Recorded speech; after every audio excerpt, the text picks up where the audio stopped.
Um, our next guest speaker is a successful neurosurgeon joining us from New Orleans.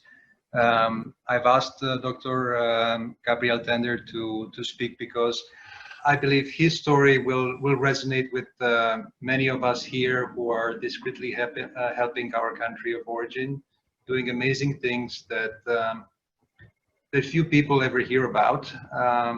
The only reason I know about his transfer of technology and knowledge back to Romania, back to hospitals in Bucharest, actually, is because we are friends and he opened up in a private chat. I believe many of you have similar discrete stories to tell, and symbolically, we wanted to bring Dr. Tender to tell us his personal story of doing so, helping his country of origin.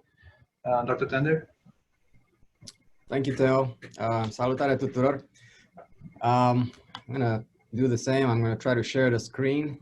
Let's see if this works.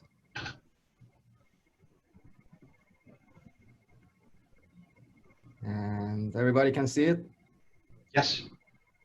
All right. So my name is Gabe Tender, and I'm currently a professor at Louisiana State University. And I'm going to try to make this brief, but you're right. I think a lot of us went through this when they came to the States. I started in Craiova. That's the University of Craiova over here. And I did my med school over there. And then I matched with the neurosurgery program over in Bucharest at Bagdasar Hospital, which is the second one.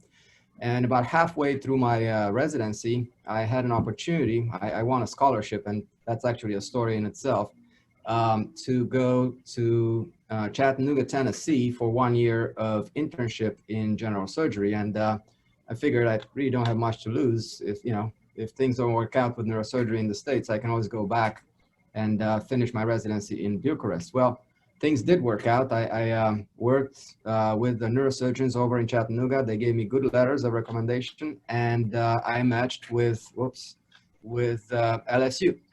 This is Charity Hospital. This is where I got trained. I was very, very fortunate to catch this wave of minimally invasive spine surgery techniques. They were just starting in early 2000s.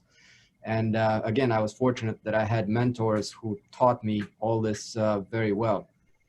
I was on a J1 visa, by the way, and at the end of the residency, I changed to an O1, and then eventually to an H1 and green card citizenship. But yeah, J1 is not fun. I remember that. So within the residency, I did go to NIH in Bethesda, and I have a soft spot for DC. I think it's one of the most awesome cities in the States, and I try to visit as often as I can.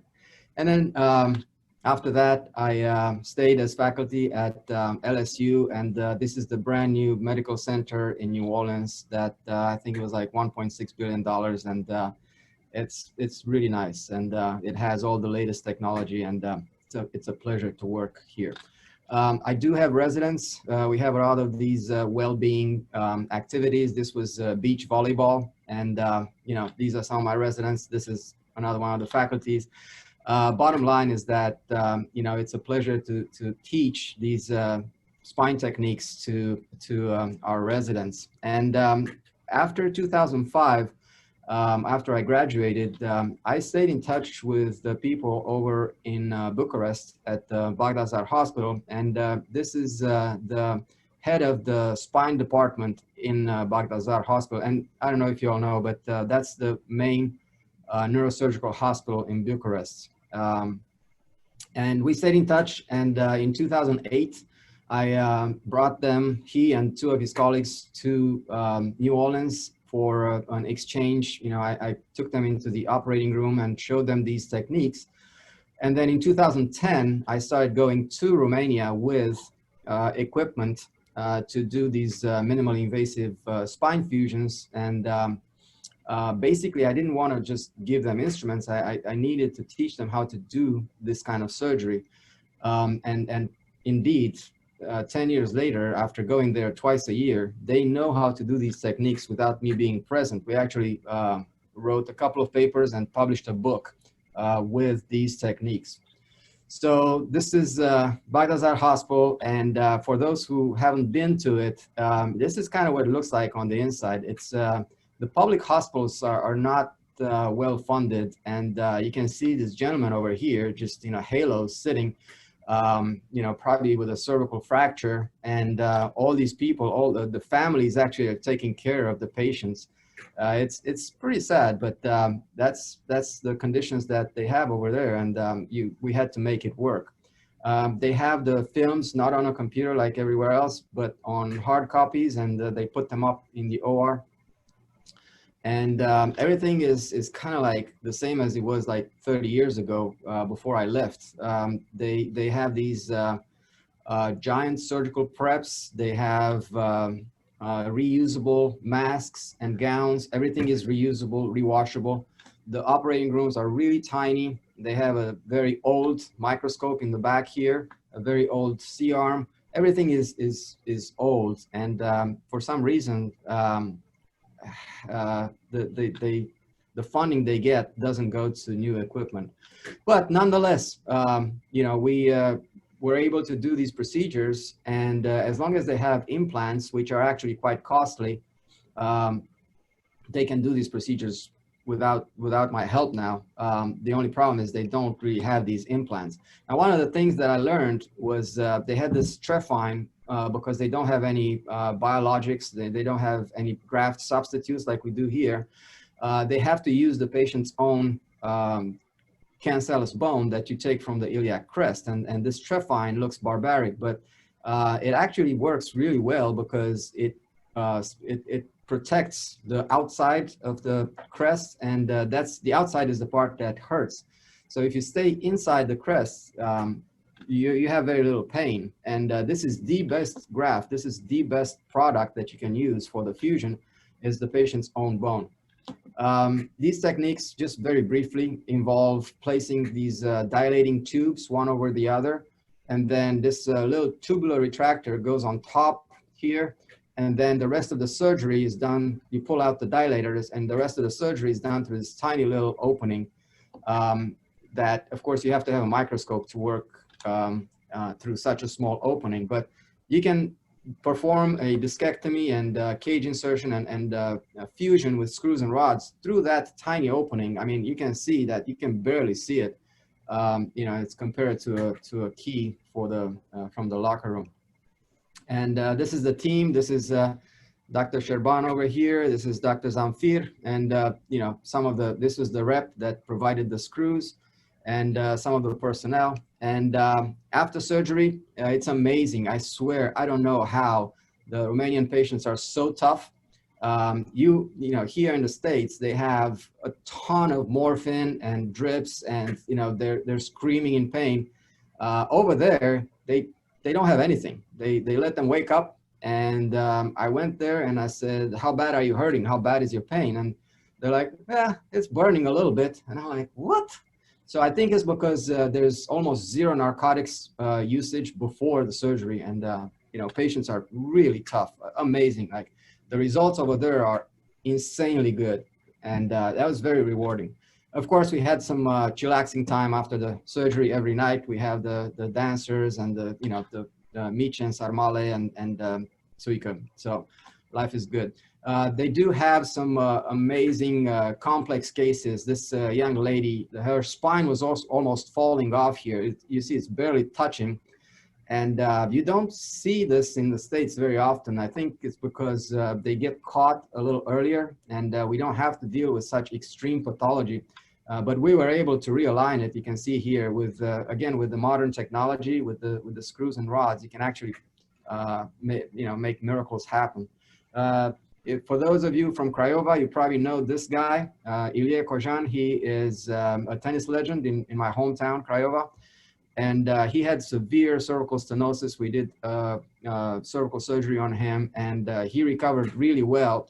And now every time I go to Craiova, I can play tennis for free at his courts. So that's nice. So coming back to New Orleans, it's an interesting shift in the paradigm here with all the hospitals are now crazy about saving money. And one of the things that are very, very expensive are the biologics. So up to like $3,000 to $5,000 use of biologics for every case of spinal fusion. And with the Iliac Crest harvester that I learned from Romania, you can save at least $3,000 per surgery. And of course, I had one of the spine companies design a more elegant harvester. And now they have, there's 3 companies who provide this and provide it throughout the United States, not just here. And again, there's a lot of things that I've learned how to like get by without spending money. It's really like just as safe, but much cheaper to learn some of these techniques from some of these saving methods from Romania. And also, I told the residents that they need to learn how to adapt. They don't have to have the latest microscope that is, you know, $1.5 million. So. In conclusion, it's been a fun journey. I'm still in it, I guess.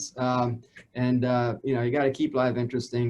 And you can, if you keep an open mind, you can learn a lot from everybody, and including the people in Romania that have learned how to save without because they have to, and get creative. And as opposed to here, where people tend to like wither and die under harsh circumstances, it seems like Romanians just blossom. So that being said, I think that's all I have as my wife on our 10th year anniversary in Athens. And I'll take any questions, or we can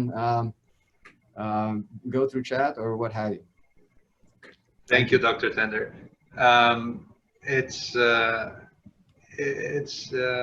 Thank you for all your service and for all the help that you've provided back home. We're slightly running against time issues, but I wanted your story to be shared with everyone, because I believe each of you here had in the past had such experiences of providing help back home, or providing help to newcomers just arrived in the United States. I know Dr. Bejan built an entire community of Romanians around Duke University, and that process is replicated everywhere. And there are so many other stories to tell, but your story, Dr. Tender, is iconic of everybody's efforts over here, and these efforts go unacknowledged. And if we could all clap, we would all clap. I'm not sure what emoticon or what else we can use here in